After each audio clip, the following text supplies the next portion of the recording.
Smoke fills a passenger plane 10 kilometers in the sky.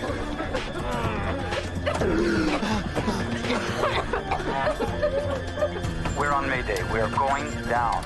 Electrical systems shut down as the smoke spreads. The crew tries desperately to land their stricken plane. We're gonna need an emergency landing. Put your head on your lap.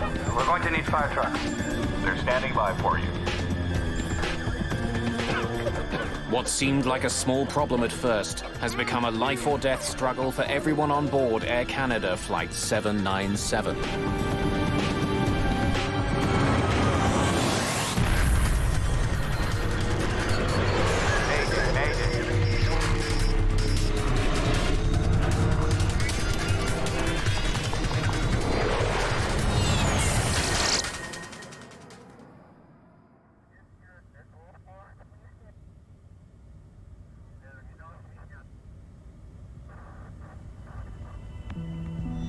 Early evening, June the 2nd, 1983.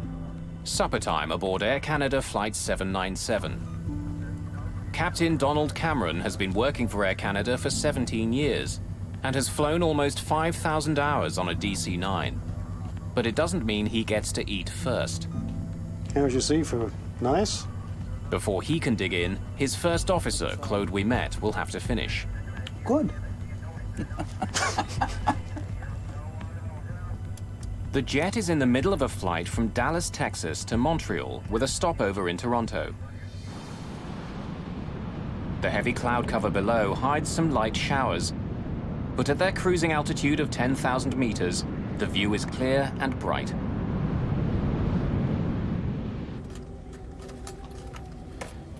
The DC-9 is only half full today, with 41 passengers scattered throughout the plane. Can I have some tea, please? 24-year-old Diane Fadley is an active member of the Juvenile Diabetes Foundation.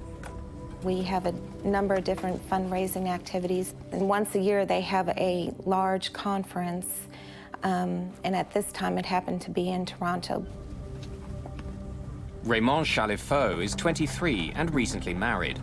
An engineer, he's returning home from his first ever business trip. It was a little bit frightening both for me and for my wife. I was supposed to be gone 4 or 5 days, so first time we were separated for a long period of time, so it was kind of insecure for me, yeah. And a few rows further up sits a growing legend in the world of folk music. Stan Rogers is just 33, but his career is beginning to take off outside of his native Canada. I think Stan's best-known songs celebrate ordinary people. The songs are really about ordinary people rising to the occasion and becoming heroes on their own.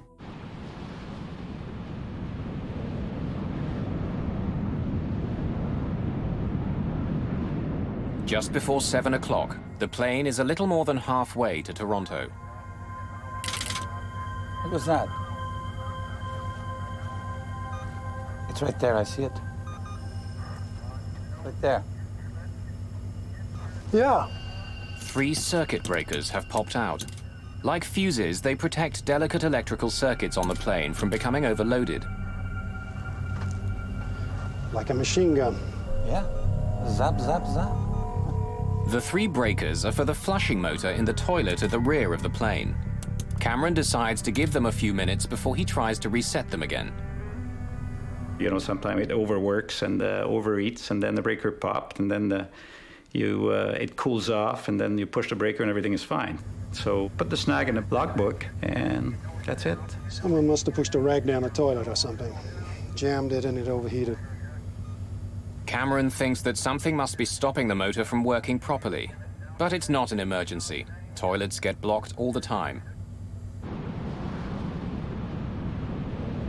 Several minutes pass as the plane continues on its way to Toronto. Flight attendants Laura Kayama and Judy Davidson are busy serving up dinner in the cabin. In the cockpit, it's Captain Cameron's turn for dinner. But first, he wants to reset the 3 circuit breakers. Without them, the toilet won't work. The rest of the flight could get uncomfortable for the passengers. Pop says I push it. He's given it more than 8 minutes. But whatever is wrong with the washroom, it isn't fixing itself. In the cabin, one of the passengers complains about a disturbing odor. Yeah, that is a strange smell. Let me take a look. Connie Kirsch, a Texan headed for a business meeting in Toronto, is seated at the back of the plane. I had smelled a peculiar smell where I was sitting. And it struck me as odd. Actually, it was a wiry smell. It wasn't a smoke smell. A wisp of smoke is leaking out of the washroom. The smoke and the acrid smell of burning plastic takes Davidson by surprise. This is much more than just a clogged toilet. Other passengers are beginning to notice the smoke and the suffocating smell. Sergio, there's a problem in the washroom. Judy says there's a fire. Okay, I'll be right there. Chief Flight Attendant Sergio Benetti is in charge of the cabin crew. As a precaution, we're moving everyone a few rows up. The smoke is noxious and overpowering. Benetti can't see any flames. He sprays the fire extinguisher into the tiny washroom, trying to coat every surface. As soon as I saw that fire extinguisher, something went through my mind. There's definitely something wrong. The guy seemed to have the thing under control, so he's gonna do his job and things will be business as usual. It's 2 minutes past 7, just 11 minutes since the circuit breakers first popped out. Laura Kayama brings Captain Cameron the disturbing news. Excuse me, Captain. There's a fire in the washroom in the back. They just went back to go put it out. You want me to go back? Yeah, go. A fire on board an aircraft is one of the worst situations any crew can face. The plane is some 10 kilometers high. What starts as a spark can turn deadly in a few short minutes. But at the moment, Cameron doesn't know how bad the situation is. You got to remember, in 1983, people were allowed to smoke in the aircraft. And there had been a number of incidents of this sort in the industry. So it really didn't alarm me that much. Ouimet finds the situation is worse than he expected. I didn't see any flames when I opened the door before, but I sprayed it really good with the fire extinguisher. You think it was a cigarette in the garbage? No, not really. Okay.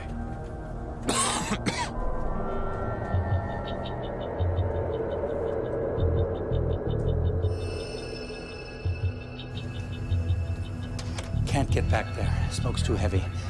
I think we'd better go down. But Flight Attendant Sergio Benetti has a very different assessment of the situation. You don't have to worry. I think the smoke's easing up. It's a confusing moment for Captain Cameron. Some components do fail from time to time that are not severe or serious enough to cause an emergency descent. That's a pretty serious thing. When Ouimet and Benetti were at the back of the plane, the smoke seemed thick, but now it appears to be subsiding.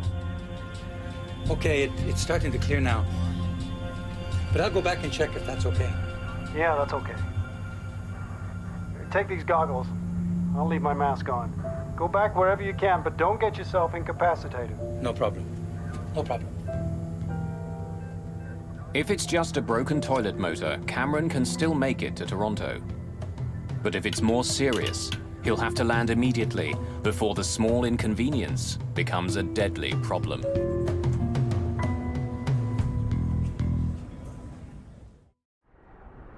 June the 2nd, 1983. Air Canada Flight 797 cruises through the early evening.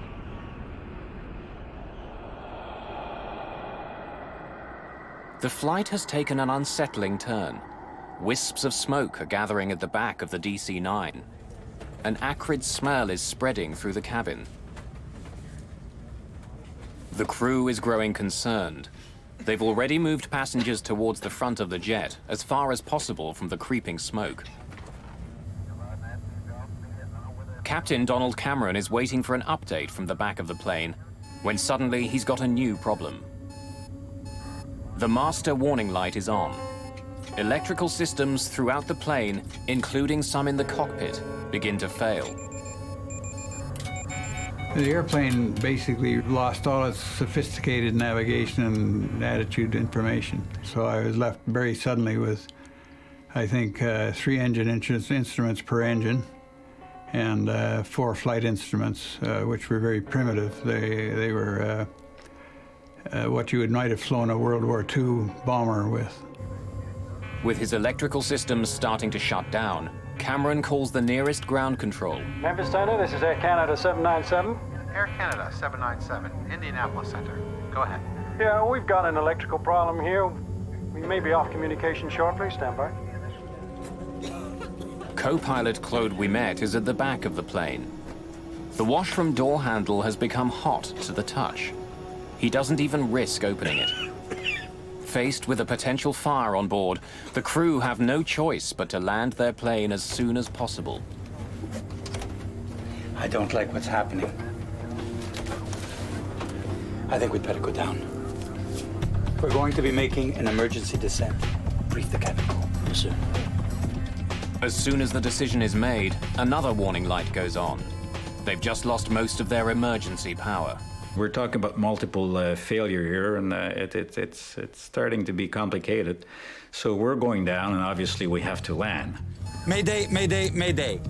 A small problem has snowballed into an all-out emergency. Mayday, mayday, mayday. This is Louisville Control, over. Air Canada 797, we have a fire on board. We are going down. Can you possibly make Cincinnati? Roger that. Cincinnati is 46 kilometers away. They can make it. Captain Cameron begins an initial descent to 1,500 meters. The crew has switched to emergency battery power, but many of the plane's instruments aren't functioning. So all we had left was DC immer power, and that's only good for radios, basically. It's not only instruments. Cameron finds that a critical piece of his plane isn't working properly. The horizontal stabilizer on the tail of his DC-9 is frozen. Cameron uses the part that's still working, the elevators, to make the plane dive.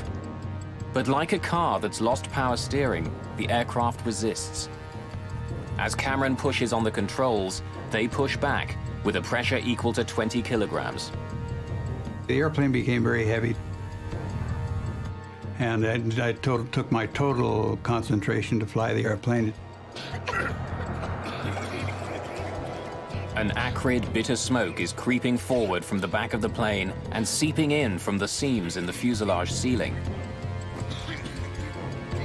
It hovers like a cloud over the passengers' heads.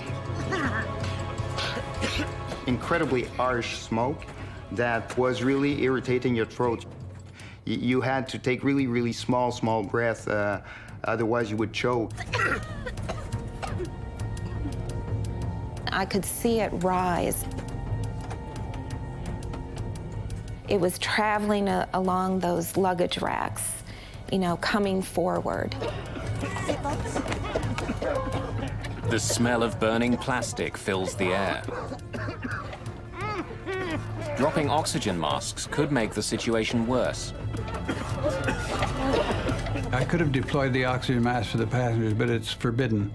You're only allowed to use the oxygen mask in the case of a massive decompression or loss of cabin pressure, not for fire.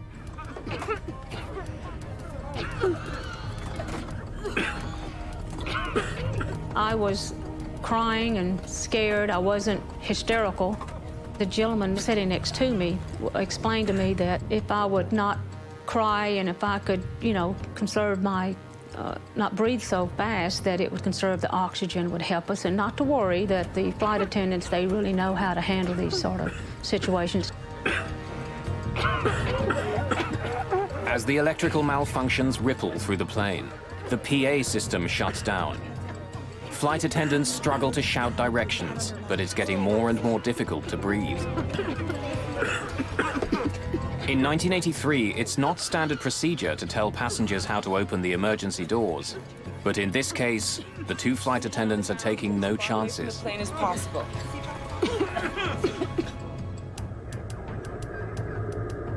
As smoke begins entering the cockpit, the captain's situation is becoming critical.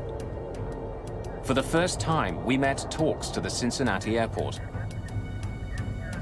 Approach, Air Canada 797. We're on Mayday. We're going down. Air Canada 797, Cincinnati approach. Planned runway 36 ILS. And the equipment has been alerted. Do you have time to give me the nature of the emergency? We have a fire in the washroom. We're filling up with smoke right now. Say, type of aircraft, number of people on board, and amount of fuel. We'll copy that later. We don't have time. Gregory Karam is the approach tower controller. He's the lifeline for the struggling jet. He can't see the plane on radar yet, but he knows it's in trouble. There was really no mayhem whatsoever, no screaming, nothing at all. In fact, it was very quiet and calm. And again, I was terrified at that point. Almost 13 minutes after 7, Karam catches sight of Flight 797 on his radar. Air Canada 797, you are now fully identified. This will be a no-gyro radar approach for runway 27 left. Descend now to 3,500 feet. Your position is now 12 miles southeast of the airport. The crew needs to be guided in from the ground. Struggling to see through the dense smoke, they could easily veer off course. Karam will talk them down, watching them every step of the way. In the cabin, the smoke and heat are becoming unbearable. My thought was, well, we're gonna crash. They won't be able to identify myself because I didn't have my papers with me, so I stood up, I took my wallet in the compartment and put my jacket on so that they could identify my body. I knew at that point, that's when I decided or felt that I was not going to make it because I felt I would never see my family again, and the situation just seemed very impossible. Stan, he certainly had a sense of his own mortality, and he hated to fly. But the demand for Stan was growing, so he was flying more often. And he certainly had a sense that with so much traveling, his risk is elevated. Where's the airport? 12 o'clock and 8 miles, Air Canada. Okay, we're trying to locate it. We're going to need fire trucks. They're standing by for you. Can you give me the number of people and amount of fuel? We don't have time. Getting worse in here. Understood, sir. Turn left now. You are 1/2 mile north of final approach.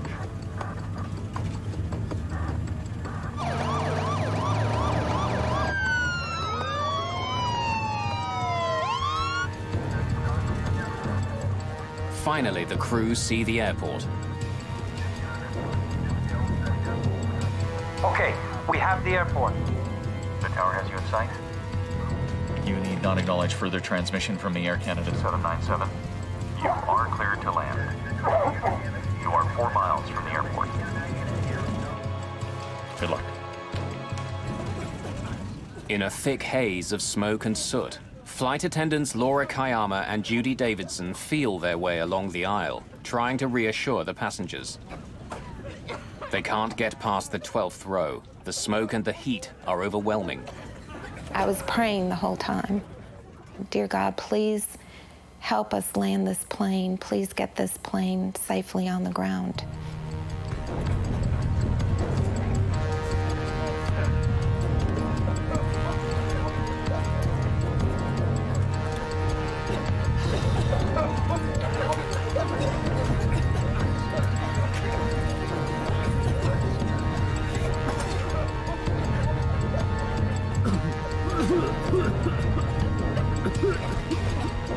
Can't see, can't breathe, deaf, absolutely crossed my mind. But hang in there, don't give up. I've been married for less than a year, and it's already over.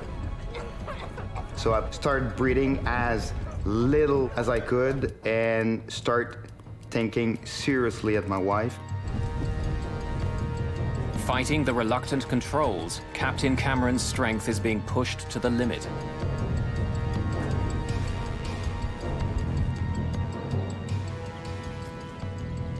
"797, the tower has you in sight."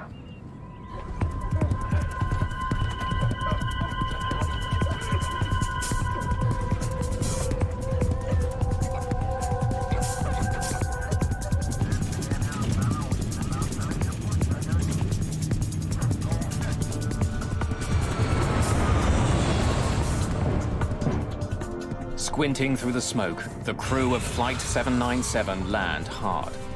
At 20 minutes after 7, the Air Canada plane is on the ground. It's less than 30 minutes since the first sign of any trouble on board Flight 797. When we touch the ground, I assume that we're safe now. Now let's get out of this airplane. But inside the plane, the smoke isn't letting up. Passengers are undoing their seatbelts and trying desperately to escape. I got up out of my seat, and I remember putting my hands up on someone's back, and it was like waiting in a line. And I knew that was one line. I didn't want to wait very long. So I turned around and went the other direction, not knowing I was actually heading towards the front of the plane.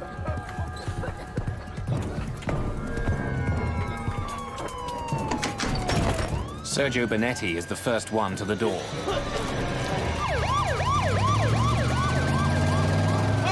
He helps gasping passengers escape.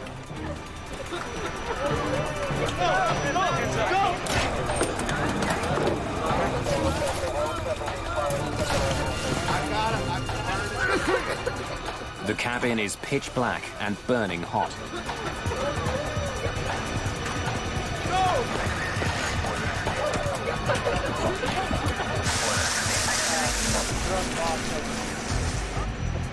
In the cockpit, the crew quickly shuts the plane down.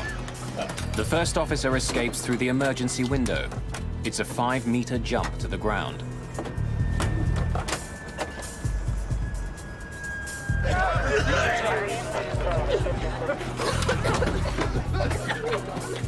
Passengers have opened 3 of the overwing exits. But even with the doors open, the exits are all but invisible. The smoke is too thick.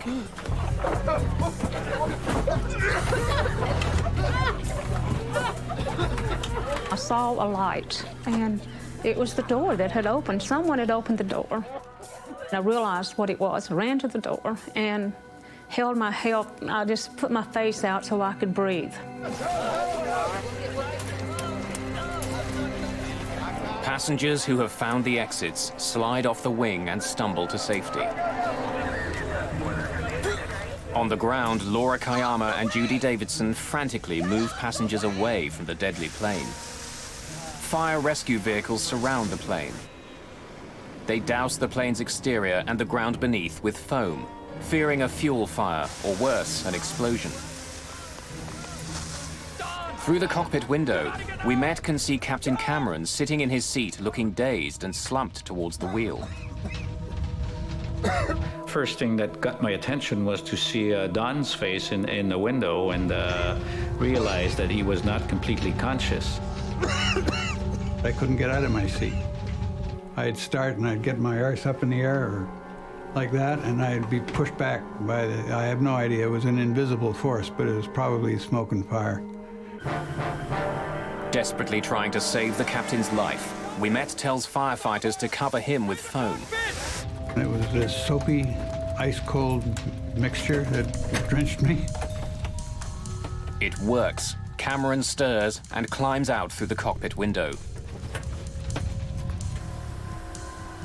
Stop! There he is! Stop! Barely 90 seconds have passed since the plane landed, when suddenly the whole interior of Flight 797 ignites. The flames roll through the cabin like a train. Captain Donald Cameron is the last person to get out of the plane alive. We knew there were people in the airplane, unfortunately, at that point. That was finished. The cabin fire breaks through the top of the fuselage. Black smoke can be seen for kilometers. Flight attendant Laura Kayama begins to count. I will remember these words forever. She told us to line up so that she could count the survivors. If there were survivors, obviously they were dead.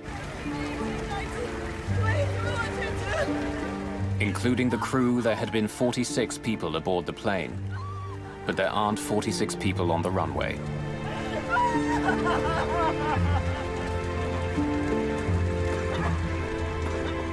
I really thought that if the pilot could land the plane, we would all get off. But I knew when I looked around, I didn't think we were all there. The passengers who escaped the plane suffer from smoke inhalation and minor injuries, but most are not badly hurt. It was almost like if you got off the plane, nothing was wrong. I mean, there was maybe a sprained ankle, maybe someone had a broken arm or something. You made it and you were completely fine, or you didn't make it. The young man next to me that helped me with my breathing techniques didn't survive. That was a real tough blow, because I know, for one, I believe he played a big part in my survival. I guess it was around midnight. I decided to call Air Canada. I said, I'm trying to find out if a friend of mine was on this flight in Cincinnati. And she said, are you a member of the family? I said, no, I'm just a close friend. And she said, do you know if his wife is alone? And I said, well, yes. And she said, well, she may need somebody with her.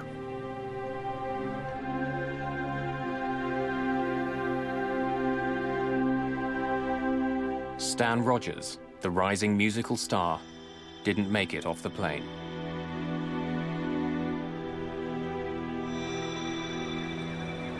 Cincinnati ground. This is Captain of the Air Canada flight that's on fire here. Captain Cameron radios Cincinnati ground control from an emergency vehicle near his plane.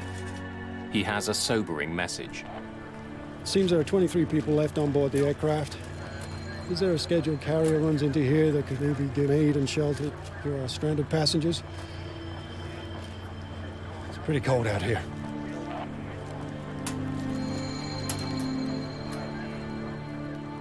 What began with a simple electrical problem has taken the lives of 23 people. What caused the deadly fire? What went so horribly wrong? The investigation will uncover the plane's troubling history. This DC-9 had another serious accident just a few years before.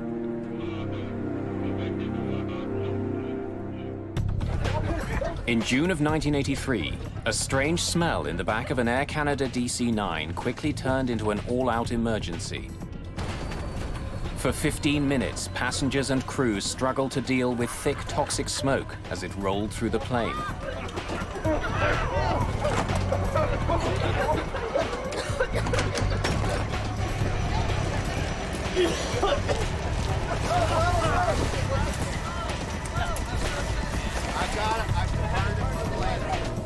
Flight 797 made a remarkable landing, only to burst into flames 90 seconds later.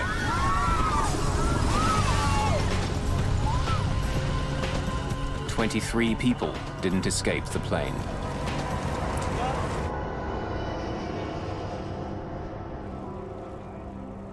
Now the burnt shell of the DC-9 sits on the runway at the Greater Cincinnati Airport.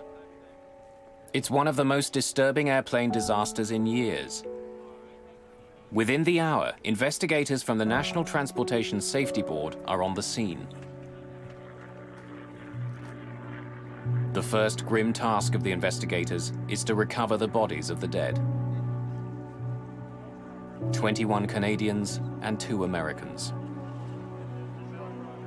Many are burned beyond recognition.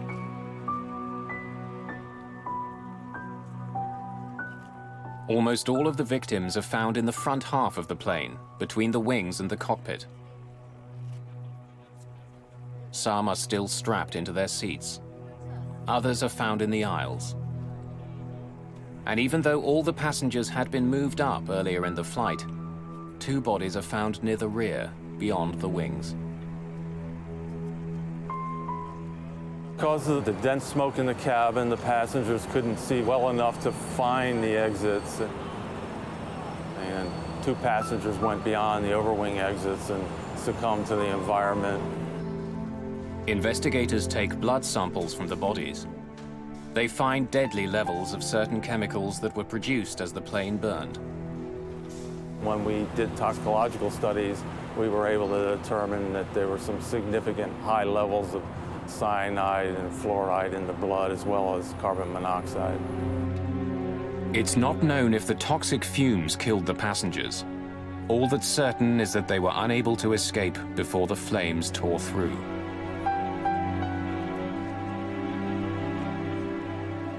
When I went on board, I was just struck by the acrid smell. It was kind of eerie because there was a lot of fire damage. A lot of the fuselage was burned. You know, the interior of the cabin was burned down to the tops of the seats. With the bodies removed, investigators begin digging through the wreckage to try and find the cause of the fire. Among them are members of the FBI. They were investigating to determine whether terrorism might have been a factor, so they were on scene right away looking at the aircraft to make that determination. The FBI examines pieces of the plane's floor, samples of water from the washroom, even a plastic vial found on the floor. The FBI became involved very early because of the possibility of a crime taking place takes precedent over a accident. They were looking for anything that would have to do with an incendiary device or a small explosive device or anything that could be fused to start a fire. They determined that there was no evidence of any crime being committed. It was probably accidental ignition, and so they then left and NTSB took over the accident. Having discounted the possibility that the fire was deliberately set, investigators consider the next obvious cause: a cigarette. When smoking on planes was still allowed, the most common source of fires in a washroom was the trash container.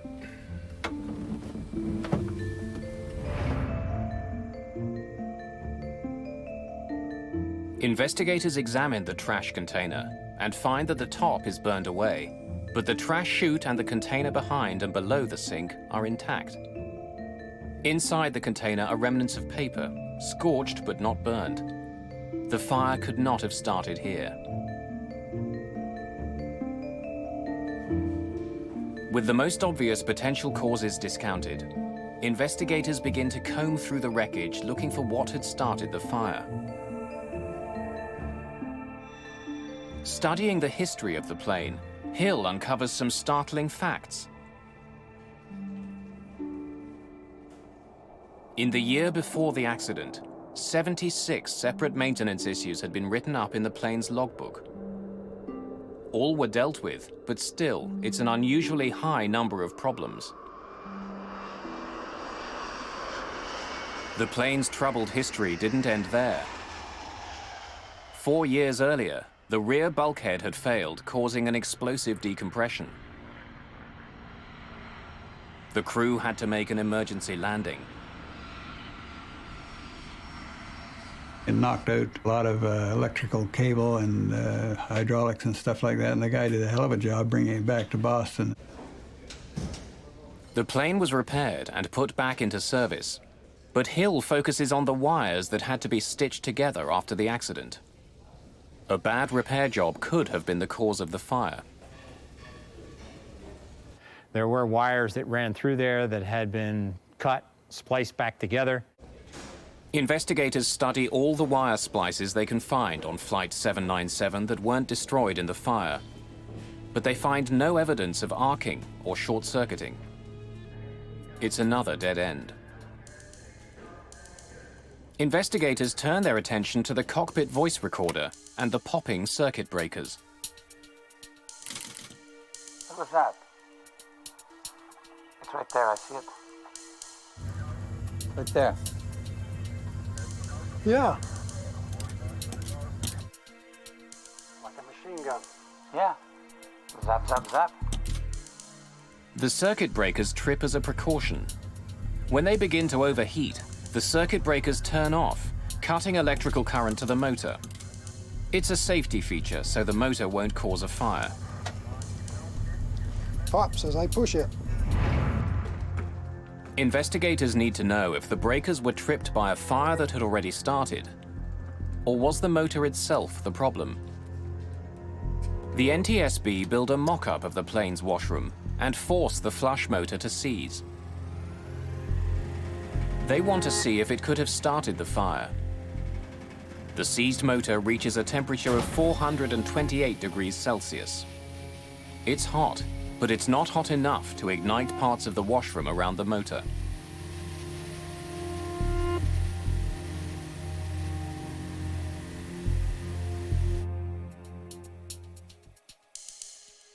As they listen to the cockpit voice recorder, investigators uncover a puzzling clue. 3 minutes before the circuit breakers popped, the recorder picked up another noise. It was the sound of electrical arcing, like static, repeated 8 times. The noises weren't audible to the crew. Hidden from view on any airplane is a river of wiring. Investigators focus on a cable coming from a generator below the washroom floor. Insulation had rubbed off 2 wires, making it possible for sparks to be produced, sparks that could start a fire.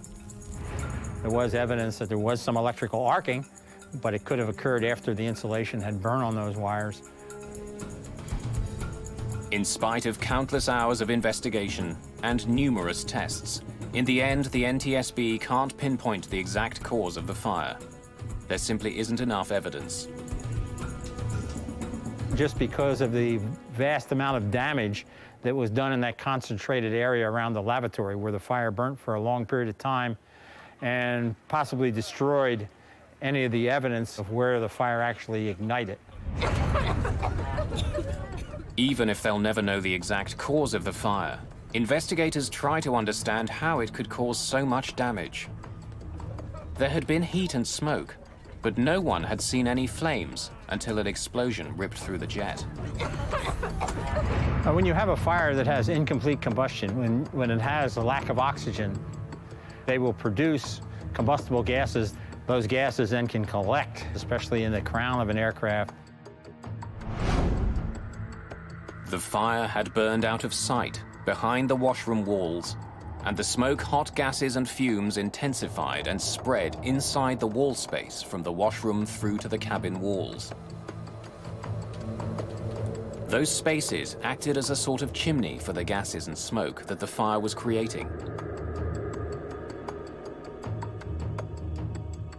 Although the fire remained concealed behind the walls and ceiling panels, the smoke and hot gases entered the cabin through every seam, gathering in the upper space in the cabin and pressing down on the passengers. The inaccessible areas and the cabin area are all linked together through small cracks and crevices and small openings. The plane is one big pressure vessel with everything being the same, equilibrated to the same pressure. So smoke and gases in those areas would fairly quickly start to permeate into the passenger cabin.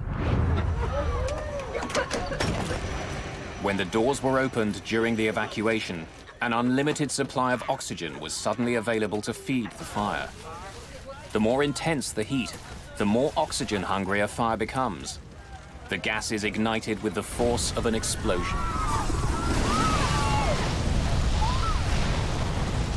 And once you have a flashover, you produce heat, toxic gases, and you burn up all the oxygen in the cabin, and it becomes non-survivable. The technical part of the investigation is complete. But there are still a lot of questions about how the crew responded to the fire. first officer said it's starting to clear now, and at that point I reckoned that the fire was under control.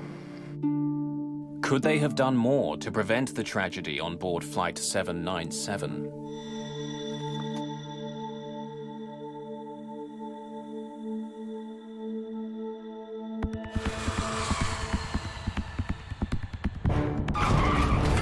In 1983, a washroom fire on an Air Canada DC-9 filled the plane's cabin with smoke.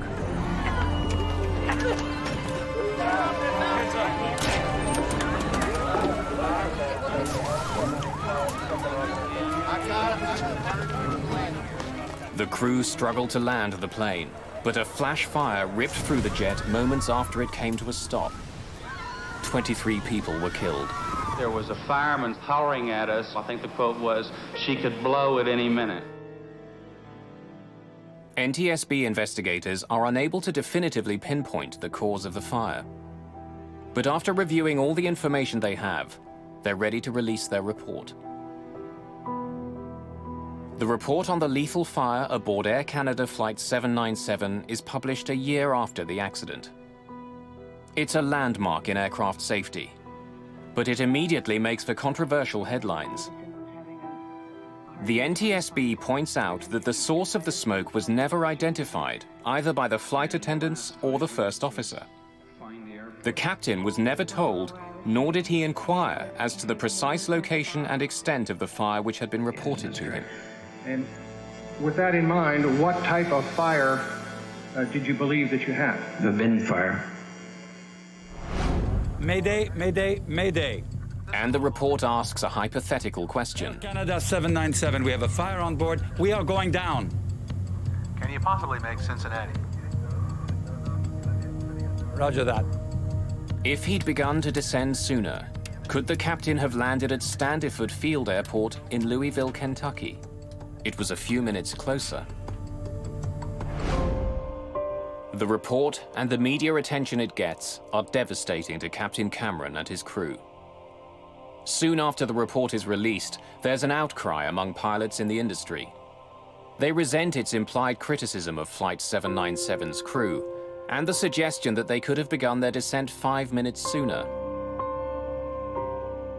Several months later, the Airline Pilots Association submits a petition that defends Cameron and the crew. It makes an impact. The NTSB release a revised report, including the petition by the Airline Pilots Association. In the petition, First Officer we met writes an impassioned defense of landing the plane where and when they did. The issue wasn't only the distance to the nearest airport, but the required rate of descent. As it was, the plane barely made the descent to the greater Cincinnati airport.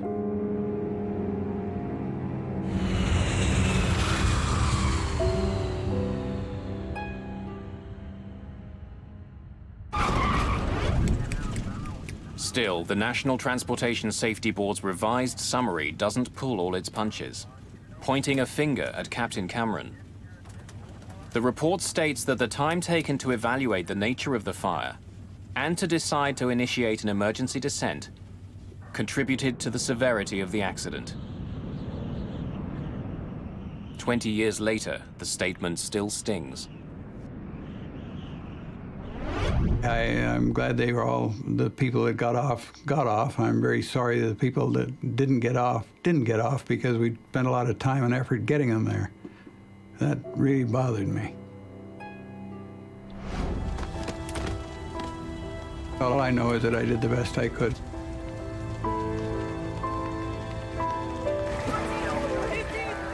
Along with the comments on the performance of the crew, the NTSB recommends a host of safety improvements.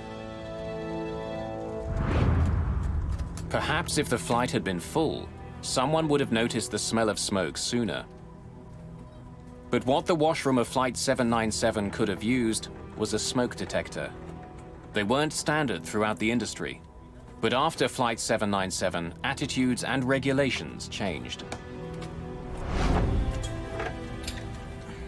Even though flight attendants did receive some training in dealing with fires aboard a plane, it didn't go far enough. But what was more obvious, the flight attendants weren't properly equipped to attack fires. Without full-face masks and oxygen, they couldn't be expected to fight fire while holding their breath. In the years after Flight 797, attendants received better equipment and training.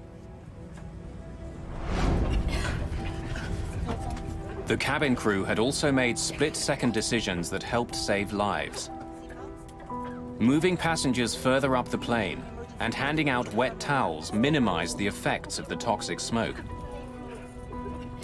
Their decision to tell passengers to open the emergency exits over the wings was not standard procedure, but it let some passengers escape more quickly and was eventually adopted as a routine practice. Finally, it became obvious from the location of some of the bodies that passengers died because of precious seconds lost trying to find the exits in the pitch dark. What would have made a difference? Track lighting on the floors and bumps along the overhead bins that identified the rows with emergency exits.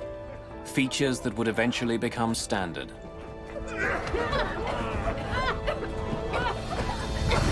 As a direct result of 797, a number of rules were changed, including a more stringent test for seats, a heat release and smoke requirement for cabin interior panels, requirement for smoke detectors in lavatories, and halon fire extinguishers in the cabin. You're gonna make an emergency landing. Put your head on your lap. Stay in that position. But the changes were too late for those who died on Flight 797, like the man sitting beside Connie Kirsch. Months after the crash, his wife tracked Connie down. She said, I just understand my husband was the one that was next to you, and I just wanted to know how was he? What was his spirits? And I said, he was in great spirits. He's very nice. He let me sit next to him and explained to me how to breathe. That was really difficult, you know, and the guilt that I carried for a long time was difficult. But I'm past the guilt, but I guess when you go back to it and you think about it like this in detail, you're right back there. Stan Rogers was another victim of Flight 797. He would never be able to fulfill the promise of his life and growing career. I loved his generosity and his loyalty as a friend. As an artist, he was perhaps one of the best songwriters this country's ever produced, and it was really an incredible pleasure and honor to be working with him. He still gets lots and lots of airplay, and so his legend grows.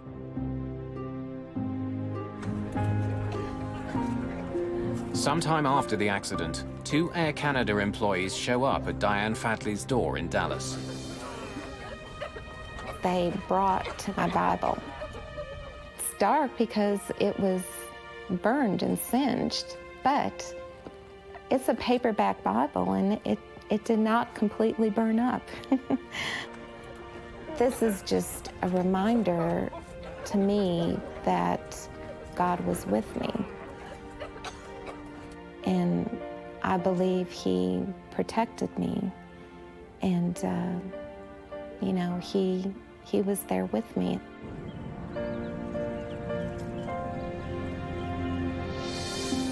Captain Cameron and his crew eventually received 6 separate awards for their heroic actions on Flight 797, including recognition from the Royal Canadian Air Force. But they're all still haunted by the nightmare. You feel responsible, there's no question. You feel guilt, you're willing to give your license. You feel very, very small until you get all the facts together, and because it's a puzzle for you, you know, you're as much as a victim in this. You're not supposed to fly an airplane in that condition, you know, so you're as much as a victim as the passenger, and I think it becomes all of our problem, and we're all part of the solution. It's just a shame we didn't get everybody off. It still bothers me.